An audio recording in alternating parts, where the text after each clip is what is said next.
everyone! So, small disclaimer before I start this YouTube video. I know there's already a video on this channel that dates back to almost 2 years ago where I'm introducing myself, promising all these cool fun videos that I never actually went through with. Well, 2 years later, I'm hoping that I can revive this channel again and actually commit to it this time.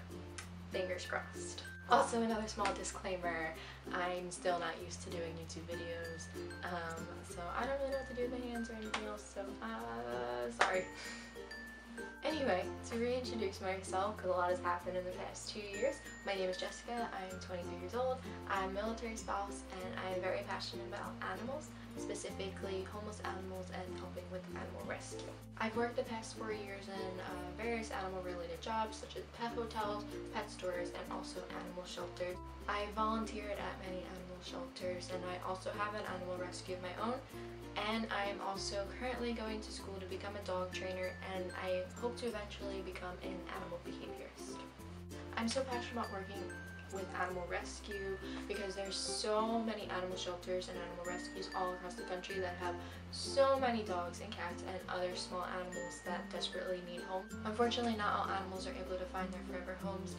Most shelters only have a limited amount of space, and when they get so many animals and not enough space, that's when they have to start humanely euthanizing the animals. There are a few different kinds of shelters that I just want to distinguish with you guys. There's open intake shelters, which are usually funded by the state. They're also probably known as kill shelters. The reason that open intake shelters are called kill shelters is because they are usually the places that they have to humanely euthanize a lot. Open intake shelters have to accept every animal that walks through their door, regardless if they have space or not. Unfortunately, if they do not have space, that's when they have to start humanely euthanizing the animals. There are also no-kill shelters.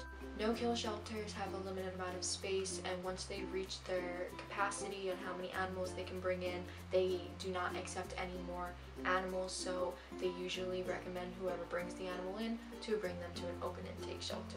And then there are animal rescues. Most animal rescues are foster-based. Foster-based means that they have foster parents who can bring the animals temporarily into their homes while the rescue finds a permanent home for the animals. There are so many things that you can do to help these animals so that they do not have to be euthanized. One of the number one things that you can do to help your local shelter is by adopting. By adopting from a shelter, that means you are saving a life, and you're not only saving one life, you're saving 2 lives. You're saving the life of the animal that you adopt, but you're also saving the life of the animal that the shelter was able to make room for in the place when you adopt your animal that they otherwise would have euthanized.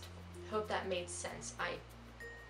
Sorry. But by adopting, you are saving lives. If you cannot make that permanent commitment to bring in an animal and adopting it, you can also consider fostering. As I mentioned before, fostering entails bringing an animal temporarily into your home until that animal finds a permanent home. You can also volunteer with your local shelter or rescue. By volunteering, you'd be able to walk dogs and play with them, play with cats, you'd be able to help clean around the shelter, and you'd also be able to help with actual adoptions as well. Then you can also donate to your local shelter or rescue, which is what this video is going to be revolved around. Donations are so important to animal shelters and animal rescues because most rescues and most shelters rely solely on donations from the community. You may be wondering where specifically you can donate. You may already have a local shelter or local rescue in mind.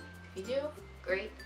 If not, you can go on Google, you can type in local animal shelter with your zip code, or you can go to the Humane Society's website. They have an option where you can put in your zip code and they can give you a whole list of reputable animal shelters and rescues in your area. Now to move on to what you can donate. Number one of the most important things that you can donate is food, whether that be dog food, cat food. Some shelters also have small animals such as hamsters, guinea pigs, rats. So you can also donate small animal food if the shelter you're donating towards has small animals. Now you may be wondering what kind of food you can purchase. Some examples of good brands are Wellness, Blue Buffalo, Nature's Variety, Natural Balance. Those are for cats and for dogs, those foods that I listed.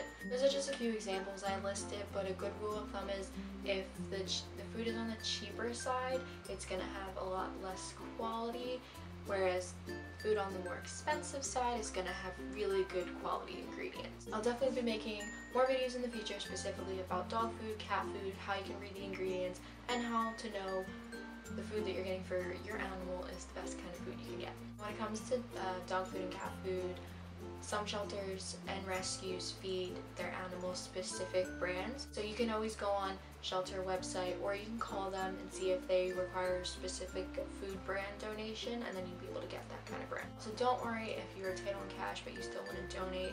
Don't feel obligated to buy the most expensive brands. There are many good quality foods that are still affordable and won't break your bank. Now on to item number 2. You can also donate dog treats and cat treats. Treats are very valuable in the shelter world, especially for volunteers. There are dog volunteers who like to take the dogs out, help train them to get them adopted out a bit easier, and treats are perfect for helping train dogs. I know for me specifically, working as a volunteer and working as an employee, having so many treats to work with when I would take the animals out, and I would have to take pictures of animals as well for my job. So having those treats was just, they were lifesavers. So shelters can never get enough treats. So to move on to number 3, you can donate dog toys and cat toys. Toys are very important because the animals spend most of their time in the kennels, so it really helps keep them occupied while they're in their kennel. Cat toys specifically are really important because unlike dog volunteers, cat volunteers don't have as much freedom about what they can do with the cats. Dog volunteers can usually take the dogs out for walks, whereas the cat volunteers usually have to stay inside within a room. So the cat toys are very important because that just gives the volunteers more things to work with when they're playing with the cats. As for dog toys, I have a specific toy that I would recommend. They're called Kongs. They look like this. They're very important because they're something the dogs can play with, and they're very durable. Most dogs can't chew through this. Other than it being a toy, there's also a hole here. You can't really tell because I don't have the packaging removed yet. There's a little hole here where you can put treats in here. You can also put peanut butter. What they do at the shelter is they normally put peanut butter in here and they freeze it overnight, and then they give it to the dog. This just helps them occupy their time, especially when they freeze it, because it's a lot harder for them to get through the peanut butter. Being in a kennel almost all day, this is something really great for the shelter to give to the dogs so that they can kill time per se. Now this one is a large. I think they have from extra small to extra large. I would recommend getting large or extra large because most dogs at the shelter are big, so this will work for them a little bit better. However, Kongs are pretty expensive. They're usually about $20 a piece depending on where you go, what size you get, so don't feel obligated to buy this, but if you really want to go all out, I would definitely recommend getting a few Kongs to donate to your shelter. Now on to number 4 of what you can donate. Most shelters are in desperate need of blankets and other types of bedding so that they can give to their dogs and cats. Shelters usually ask for old bedding such as old blankets, old comforters, old pillows, old sheets. So you can donate any of that you don't need anymore. You can donate to one of your local shelters. If you don't have any old bedding you could donate and you would like to go out and buy blankets instead, I would recommend going the cheaper route, some places like Walmart or the equivalent. For example, one of the donations I made to one of my local shelters was blankets. I went to Walmart and I found like $2 blankets there, and I think I bought like 30 of them. Like I wiped out that whole section. I mean, they're cheap, they're not the best quality, but it still really works in the shelter. We're very appreciative of those. Think of it this way: if the shelter doesn't have blankets to give to the dogs and cats, they're going to be sleeping on cold, hard floor in their kennel, and if that doesn't break your heart, I don't know what could. But please consider donating any old bedding you don't need, or if you really want to go out and buy new ones, I would recommend somewhere like Walmart. Now to move on to number 5 of what you can donate, which is money. Monetary donations are the easiest donations because if you don't feel like going on a shopping spree and buying all this dog food, cat treats, and food, you can write a simple check and the shelter would then be able to buy all the things that they need instead. Alright, so there you have it. Those are just a few simple ideas on what you can donate to your local shelter, your rescue. Maybe taking all of this information and thinking, how am I going to buy all of these items? I am only one person. Don't stress out. You don't have to go all out to donate. You can easily buy one bag of dog food and that would be a wonderful generous donation to your shelter.